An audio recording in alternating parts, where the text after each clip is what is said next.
When KBD67 Lite was launched with an affordable price range, it rocked the keyboard community for its sheer value and fantastic acoustics, often being termed as the king of budget thocks. But what if I told you that there is a new contender for the king of budget thocks for almost one-third to half of the KBD67 Lite's price? Ladies and gentlemen, presenting the CIY GAS67.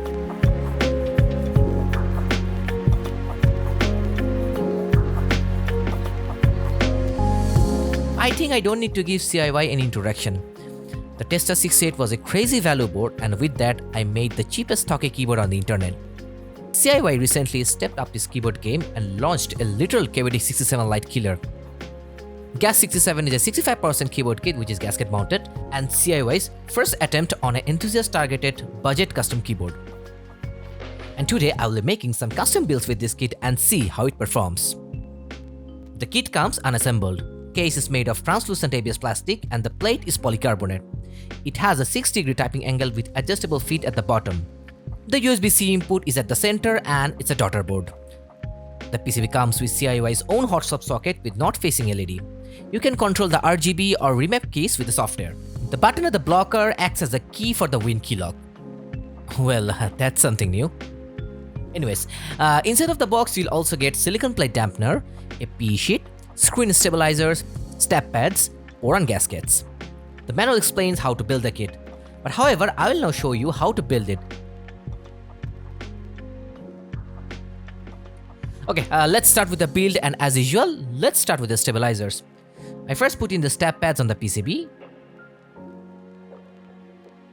and then I loop the stem, stab housing, and wire with Keychron scale loop.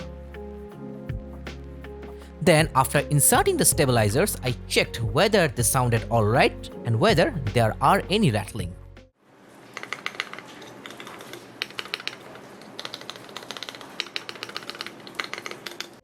Yeah, all good to go. Always remember to check stabilizers before screwing in. Then put in the PE sheet,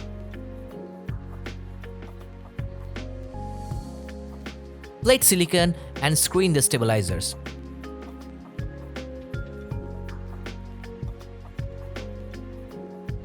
After that, put the polycarbonate plate on the top, insert some switches at the 4 ends to feed the plate on top of the PCB, and then insert all the switches.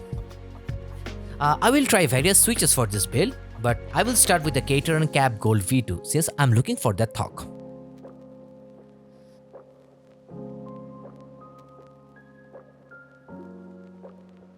Now I'll put in the pour-on gaskets. There are insertions to put in pour-on gaskets at top and the bottom case.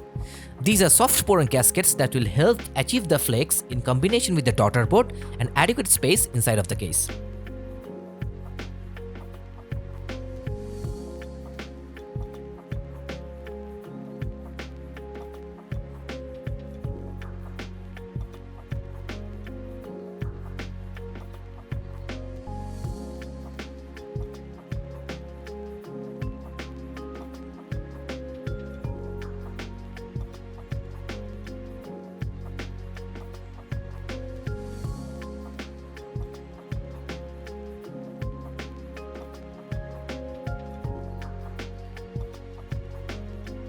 Finishing the build with the aconion keycaps because that looks nice with the case color. As for the cable, it will be the Cable Mods Classic 1. Thanks to Cable Mod for letting me try those. You can find more details in the link at the description down below. And now let's hear the stock sound test.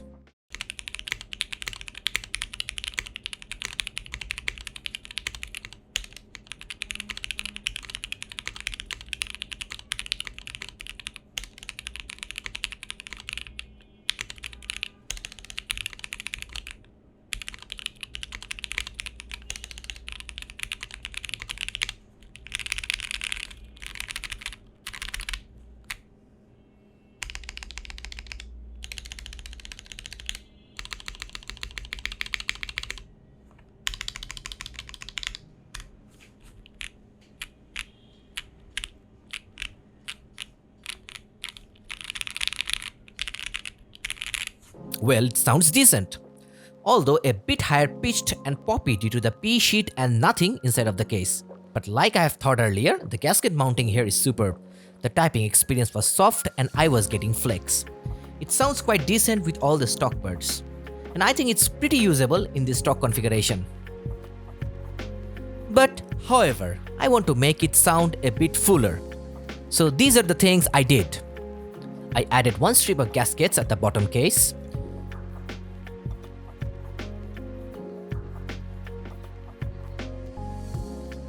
Do the Tempest tape mod.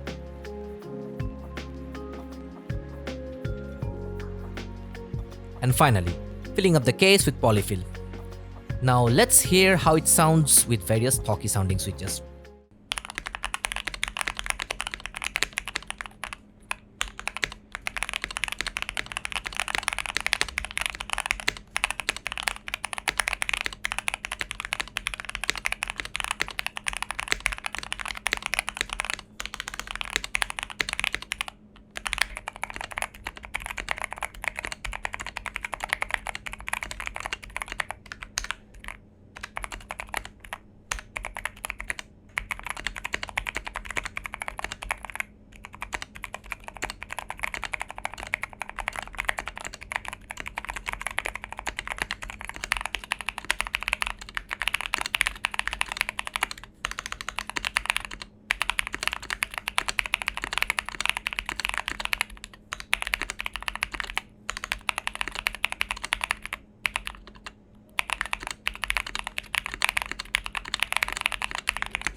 Well, I guess I don't need to say how good they sound. The only downside is that the flex has been reduced after adding polyfill to the case. So it's entirely up to the user on what approach they want to take. For me, I would stick to the second configuration for that fuller sound. With the price of $33 US or 50 USD, depending upon where we get it, is it worth it? I think yes. The gasket mounting is unlike the KBD67 Lite with actual gaskets instead of the silicon plate mute. It's really easy to assemble the board, although some might argue with having the not-facing LED. Well, for that I would say that there are ways to avoid the R2 interference with cherry profile keycaps, either by using long pole stem switches or different keycap profiles altogether. The combination I used didn't result any such issues. For the software, well, it ain't that comprehensive, but it works and won't be an issue for the general users. Considering all, this kit can be a gateway to the keyboard hobby for many newcomers. Well, if not facing LED is a problem for some, you can opt for options like FK680 Pro or MW65 that has south-facing LED, UHMWPE compatibility and acrylic case, but they often go out of stock. So do keep that in mind. But yes, it is indeed the KBD67 Lite killer for the price. In fact, it is the KBD67 Lite for the newbies. Take it for what it is. Do I recommend it? Absolutely yes. So with all that, I'm wrapping up today's video. Thanks for tuning in. If you like the video, do drop a sub and share your thoughts. They encourage me more to work hard. Otherwise, I get frustrated and lose the motivation to make video. I mean, seriously, I want to release more videos soon, so I need your support. So keep on supporting me, and until next time, goodbye and have a great day.